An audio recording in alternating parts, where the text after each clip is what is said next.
Hello and welcome back to Kim Reads. Today we will be starting Moby Dick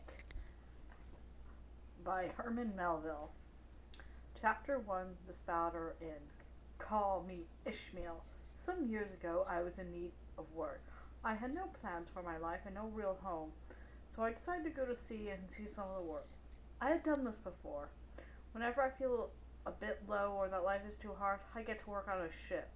Otherwise I get too restless. I may find myself walking into the street and knocking people's hats off.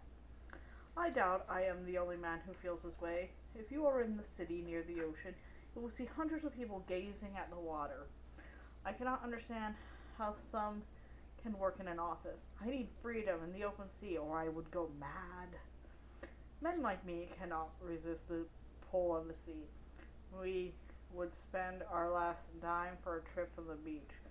We would walk through a desert to reach a shore. We are always happiest on a ship when there is no land in sight. I never go to sea as a passenger, though. A passenger needs money to buy a ticket. A passenger gets seasick and complains about the service. No, when I go to sea, I go as a sailor. I stuffed a shirt or two in my bag, tucked it over my end, and headed toward the Atlantic Ocean. I arrived in the town of New Bedford too late. The last boat to the island of Nantucket was gone. I was very disappointed. I was determined to find employment on a Nantucket ship. Nantucket whaling ships were the finest heading out to sea. Nantucket was the oldest whaling port in America. I wanted to be a part of that history and would not settle for second best. Fishing for whales, called whaling, was a big industry back then. Whale blubber was used for oil and lamp. Everyone needed oil lamps to see at night. The oil was even used in street lamps. Hundreds of ships sailed each year looking for whales. They sailed all over the world and were gone for several years at a time. It was hard work, but I wanted to know that adventure. The next boat to Nantucket didn't leave for another 2 days. I knew no one in New Bedford. I would need to find a place to stay and something to eat.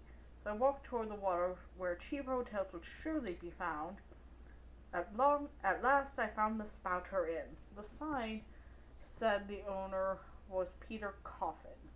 The building was leaning to one side. The sign creaked loudly in the wind. It certainly didn't look like a nice hotel, but looked perfect for me. The inside of the hotel was almost as run down as the outside. The wallpaper was worn and faded. The furniture was tattered. It reminded me of the insides of a condemned ship. On one wall there was a large oil painting. It was so dirty and damaged by years of smoke that you could not tell what the picture was. It appeared to be a black mass over another black mass. I stared at it for some time. I finally realized it was a picture of a whale, the great monster of the deep.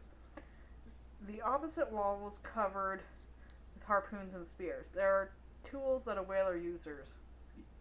I wonder what stories these tools could tell. Where they traveled, which whalers had used them. I walked through the dusty lobby. There were more display cases with treasures from far-off lands. I stopped in my tracks when I looked inside a side room. There was a whale's jawbone. It was so large that a horse and buggy could have passed through. I was staring in amazement when a very old man entered the room. I told him I was looking for room before I traveled to Nantucket. "You don't have any objections to sharing with a harpooner, do you?" he asked. "If you're going whaling, you'll have to get used to it anyway." "That is why you're going to Nantucket, isn't it? For whaling?" I don't really like sharing a bed," I said, "but if that's all you have and the harpooner is a decent fellow." "Good," the landlord said. "Do you want supper? It will be here in a minute."